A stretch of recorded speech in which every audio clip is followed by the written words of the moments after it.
Sábado passado, dia 7, a Lei Maria da Penha completou 15 anos. A gente vai falar agora da importância dela e para dar uma dimensão, para vocês entenderem, no Brasil, durante a pandemia, 1 em cada 4 mulheres sofreu algum tipo de agressão. Olha que loucura, né? A Poca também já revelou que foi agredida pelo ex-companheiro, inclusive quando estava grávida. Uma das principais questões da violência recorrente é dar a segunda chance para o agressor. A vontade de acreditar que ele mudou, que não vai acontecer mais. Quando é que é justo perdoar e quando é que coloca mais em risco ainda a mulher? Cola lá a hashtag Papo de Segunda no GNT. Poca, fala um pouquinho pra gente como é que era teu relacionamento e como é que você conseguiu sair dele, qual foi o ponto de virada? Então, eu vivi muitos anos com essa pessoa e eu comecei a namorar muito nova, né, aos meus 16 anos. E esse relacionamento, ele é completamente conturbado, completamente. Era infernal pra mim e pra quem estivesse ao meu redor. Pra minha família, pros meus amigos. Era terrível. E eu via o quanto era tóxico. E as pessoas falavam o quanto era tóxico. E eu tentava, de todas as formas, me livrar daquilo. Porque as pessoas falam, mas por que você aguentou tanto tempo? Porque quando você está num relacionamento tóxico, não é só você falar, saí, hein, tchau, valeu, beijo. Não é assim. Claro. Não é assim. Era um relacionamento que havia agressões físicas, verbais, psicológicas, sabe? E manipulação. E aí envolvia uma coisa que é algo que eu tenho muito, que eu prezo demais, que é meu temor a Deus. Sabe? Eu sou uma pessoa que eu tenho uma ligação com Deus muito grande, sabe? Deus é sagrado na minha vida e essa pessoa usava a minha fé. Mas como Isso assim? existe muito, muito, acontece muito. Eu converso com muitas mulheres na internet, ainda mais após expor isso na internet, eu recebi muitos relatos que elas se identificavam com o que eu vivi, que era assim... O meu agressor, ele vinha, me traía, eu descobria, queria ir embora, arrumava minhas coisas, queria fugir, desligava o telefone, tentava de todas as formas fugir. Ele não aceitava o término, me agredia e eu queria ir embora, pelo amor de Deus, o que você fez comigo? Eu quase fiquei cega do olho esquerdo, sabe? Não, era pesado. Em diversos momentos fui agredida e eu queria ir embora e ele dizia que estava sendo usado pelo diabo. E que ele não queria fazer aquilo. Que não era ele fazendo. Não, ele dizia que não era ele. Ele dizia que estava sendo usado pelo diabo e que aquilo era o testemunho da nossa vida. E que a gente iria contar isso futuramente como uma vitória, que nós superamos juntos, eu vou mudar. Só que não muda. Eu perdoei uma vez, eu perdoei 2 vezes, eu perdoei 3 vezes e muito mais vezes. Sabe por que eu perdoei? Porque eu tinha medo das ameaças que eu recebia. Eu tinha medo de morrer em diversos momentos da minha vida, em meio a essas brigas. Eu achei que eu fosse morrer, hoje eu morro. Não, hoje ele vai me matar, porque a sensação que eu tinha é que eu tava já morrendo mesmo. Começou pequenininho, começou com grito ou já começou com ele agredindo fisicamente? Começou com gritos. Começou com abuso, por exemplo, nas minhas amizades. Eu não podia... fulana não presta. Aí começava a colocar defeito nas minhas amizades, que eu não tinha que andar junto. E se andasse, ia trazer problemas pra mim, do relacionamento. Essa roupa tá muito curta, é roupa de puta, não sei o quê, sabe? Uhum. E aí o que acontece? Começa assim. Uhum. E você tem que se atentar aos sinais. Isso são sinais de uma pessoa tóxica e abusiva. Existe uma coisa que é relacionamento, você muitas das vezes tem que ceder. Só que você tem que ceder a algo que é, por exemplo, hoje eu tô afim de dormir cedo. E você? Hoje eu vou dormir tarde. Sabe? Eu acho que são esse tipo de coisa. Quando infringe os seus direitos, a sua... É muito difícil falar sobre esse assunto comigo. Claro. Só que eu espero que vocês estejam entendendo claro. o que eu tô querendo dizer, sabe? E as pessoas confundem isso. Confundem direito, deveres dentro de um relacionamento. Você não tem que deixar de ser quem você é pra agradar outra pessoa. E isso era um problema nesse meu E relacionamento. você sempre viu isso como problema, mas era difícil essa situação. Em que momento que você conseguiu criar essa força imensa? Só complementando, e como? Do momento em que a minha filha nasceu. Ah, Até minha filha nascer, era terrível, era briga, chute, eu fui chutada na escada, fui parar no hospital diversas vezes. E aí, quando a minha filha nasceu, eu falei, eu tenho que mudar isso. De alguma forma, eu não admito mais manter isso aqui. Não tem como. Ou eu vou morrer e a minha filha depende de mim. Eu não posso deixar minha filha na mão desse cara. É uma pessoa completamente tóxica, não só comigo, mas com as pessoas ao redor também. Tem que observar isso, que a pessoa pode não ser má pra você, mas ela pode estar sendo ruim com outras pessoas. Isso é um sinal também. E aí, eu, determinada, após descobrir uma traição recente, eu fui pra casa da minha mãe, falei pra ela dizer que eu não estava, se ele fosse atrás de mim, e ele foi. E simplesmente desaparecia, assim, ele ficava indo atrás, ele ficava ameaçando. E aí teve uma outra questão, que é contratual, que a gente já era sócio também na época. E eu tinha provas de roubos, de traições, de tudo aquilo. E eu falei, eu preciso, você vai seguir a sua vida, senão eu vou te botar na cadeia.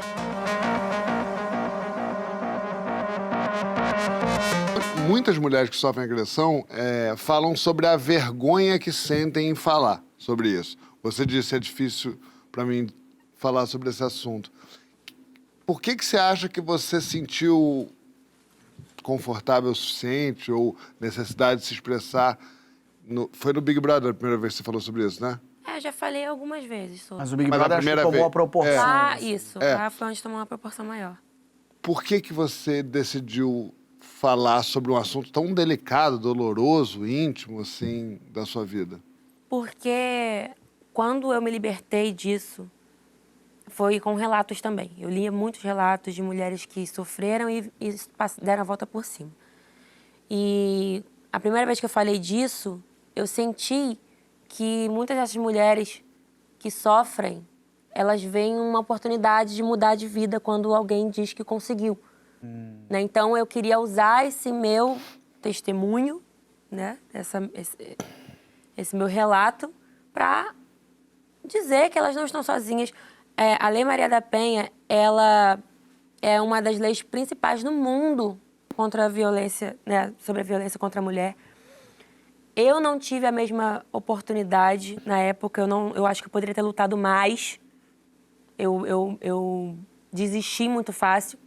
Então, eu sou a favor de denunciar, sou a favor, não foi escutado o suficiente, vai pra internet, posta, tira foto, joga na internet, porque assim você vai tomar uma proporção muito maior. Eu sou a favor de expor mesmo, não ter pena, porque na hora de te bater, na hora de te silenciar, na hora de abusar de você de todas as formas possíveis, ninguém teve pena. Então, para que ele não faça com outras mulheres, toma todas as devidas... É muito difícil para mim, gente, falar sobre isso, mas é muito necessário, porque eu quero... Meu intuito na hora de falar sobre isso é ajudar outras mulheres mesmo, porque hoje eu tô aqui, hoje eu posso dar o meu relato. Mas muitas mulheres nesse momento não podem. Muitas mulheres nesse momento agora podem estar sendo agredidas, podem estar sendo mortas. E estão sendo, porque é o que acontece, os números são cada vez mais galopantes. As pessoas que estavam ao seu redor, que viam isso, que sabiam isso, elas sabiam que ele te agredia fisicamente ou eles só achavam que era uma coisa meio briga de marido e mulher, ninguém mete a colher? Como é que você se relaciona com as pessoas que estavam à sua volta e que viam isso? Eu vivia num quintal onde moravam muitas pessoas. Essas pessoas me viram ser arrastada pelo cabelo no chão. Tomei cuspida na cara. E tudo por descobrir traição. Você estava errado e ainda... Isso. Por eu tentar ir embora, eu sofria essas coisas. E essas pessoas viam tudo. E quando houve essa vez que que ele colocou o dedo na minha cara, que ele quase me cegou, meu olho sangrava muito. E a mãe dele dizia para ele não me levar no hospital porque eu ia jogar ele na cadeia. Sabe, e eu ver uma mulher que também já sofreu disso e ficar a favor, é o filho dela, mas se fosse meu filho, eu mesma faria questão de dizer que ele seria o meu desgosto. Eu tenho uma filha mulher e eu não quero nunca que a minha filha passe 1/3 da humilhação que eu passei. A minha luta hoje é por mim, é pela minha filha, é por todas as mulheres que sofrem, que são silenciadas, que são abusadas, que têm sua liberdade privada. E essa é a minha luta diária. Por isso que eu tô falando, não é para me olhar assim, ai, que coitadinha, né? Pobrezinha. Não, eu sou uma mulher foda, eu sou incrível. Eu consegui vencer isso. Sabe? Eu consegui passar por cima de tudo isso. Foi muito difícil. Achei que ia morrer diversas vezes, mas, gente, eu tô aqui. Então, se eu conseguir, você também pode. Você acha que, enfim, vamos numa situação hipotética dizer que um sujeito que agrediu uma mulher, que foi condenado, pagou o que ele devia perante a sociedade e tal. Você acha que essa pessoa merece uma segunda chance? Você acha que essa pessoa é capaz de se... Mudar? De mudar, enfim, de não vir a agredir a sua De entender que errou de uma forma entender que errou, muito ou você acha que é um perfil, que é um caso perdido, assim? Eu acho, sim, que todo mundo merece uma segunda chance. Mas eu não sou a favor da mulher ser agredida e continuar. Não estou dizendo nem... Não, Vai, desculpa. Eu não sou a favor. E continuar com a pessoa. Com a pessoa. De continuar com a pessoa. Eu acho que cada pessoa é de um jeito. Cada um tem o seu jeito. Eu não vou generalizar aqui, não tem jeito, é impossível a pessoa reconhecer que errou e não fazer mais. Acho que cada caso é um caso. Porém, a minha experiência foi totalmente negativa. Então, assim, acho que a chance do agressor é continuar vivo, sabe? Porque os traumas que uma mulher carrega de uma agressão, de uma violência, é eterno, sabe? Eu acho que quem bate esquece, mas vai ter que pagar por aquilo que fez. Tem que pagar. Você perdoa? Como eu disse, eu era muito nova. Eu era uma menina muito nova. Eu estava embarcando numa carreira musical com um relacionamento abusivo e era pressão de um lado, pressão do outro. Uma filha? Então, a minha filha, ela veio para mudar tudo, né? Então, eu vivi pouco tempo nesse relacionamento com a minha filha. Só que eu perdoei diversas vezes, mas eu não perdoava de coração. Eu perdoava por medo. Eu tinha medo de morrer, eu tinha medo de fazer alguma coisa com a minha família. Entendeu? Eu era ameaçada. Sabe? Nunca diga pra vítima, mas por que você não por que continuou? Por que você não denunciou? Só ela sabe o porquê. Sabe? A vítima não é pra ela que deve ser esse julgamento.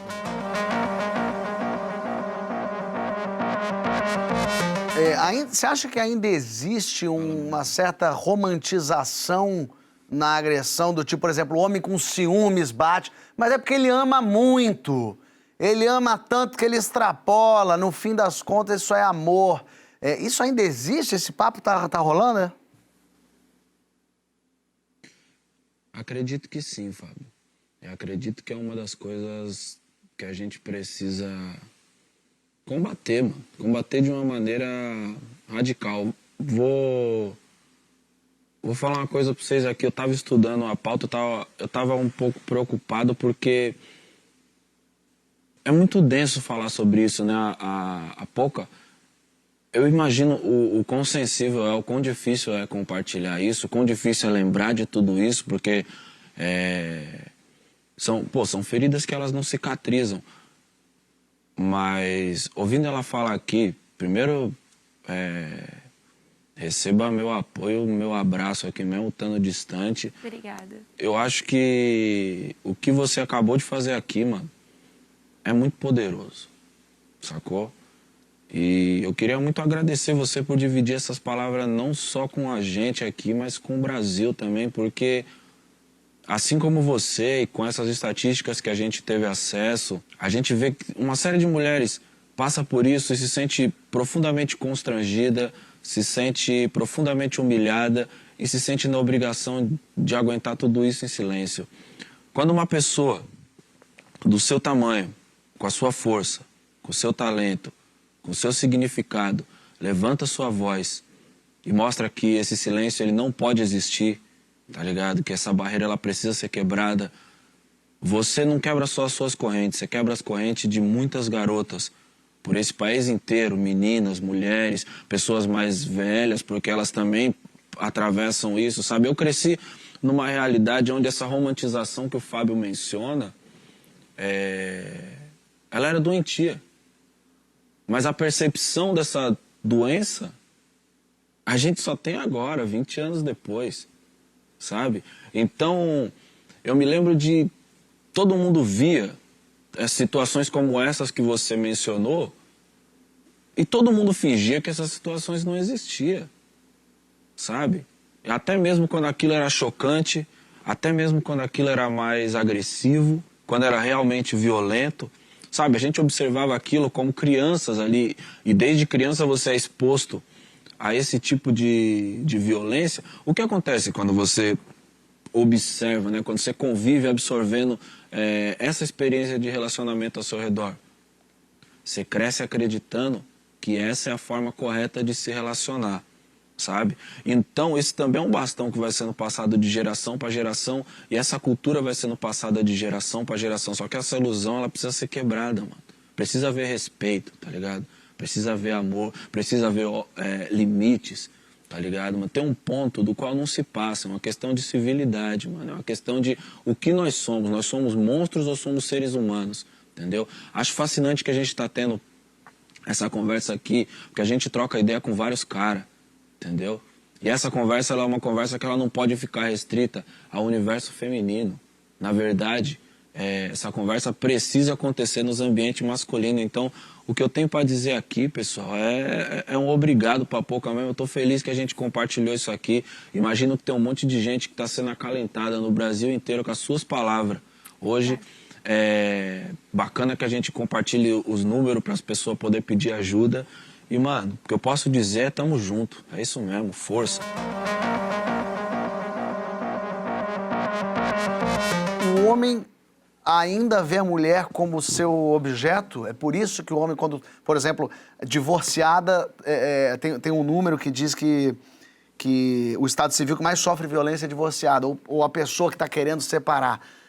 Isso é porque o homem a vê como pertence seu? Sem dúvida alguma. Eu acho esse dado muito revelador e sintomático, né? Faz todo sentido.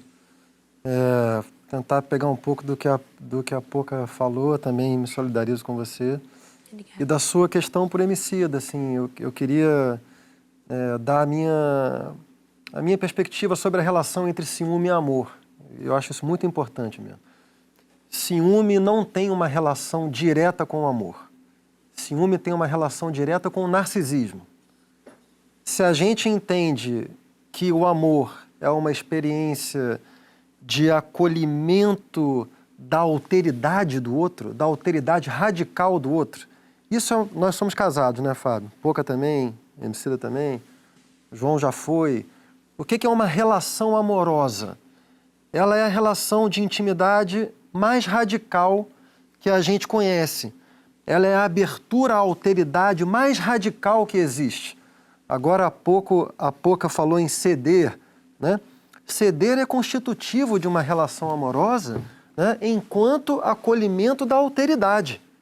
Por isso que uma relação amorosa muitas vezes é difícil, porque você tem que receber na sua vida um sujeito cuja individualidade, cuja autonomia você tem que reconhecer plenamente, né?